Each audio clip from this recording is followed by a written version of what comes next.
Hi friends, welcome back to my channel. ఈరోజు మధ్యాహ్నం పొట్టోనికి lunch బాక్స్లోకి ఏం చేసినానంటే వైట్ రైస్, దీనిలోకి కర్రీ ఏంటంటే టమాటా ఎగ్.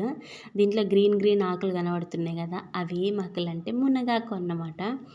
నాకు మునగాకు తీసుకుంటే ఎలాంటి హెల్త్ బెనిఫిట్స్ ఉంటాయో అని తెలిసినప్పటి నుంచి మ్యాక్సిమం మునగాకు అయితే మా కూరలలో యాడ్ చేస్తూ ఉంటాను. చాలా రెసిపీస్ అయితే చేసినాను దాంతో. మునగాకు ఎగ్, మునగాకు మన పప్పులోకి, టమాటాలోకి, ఇంకా చపాతీలోకి అయితే చేసినాను. చాలా అంటే చాలా బాగుంటాయి. మునగాకుతో రోటి పచ్చడి చేయడం ఒకటి మిస్ అయింది, అది కూడా నెక్స్ట్ అయితే ట్రై చేయాలి. ఇంకా ఈ కర్రీ విషయానికి వస్తే టేస్ట్ ఎట్లుంది చెప్పనా.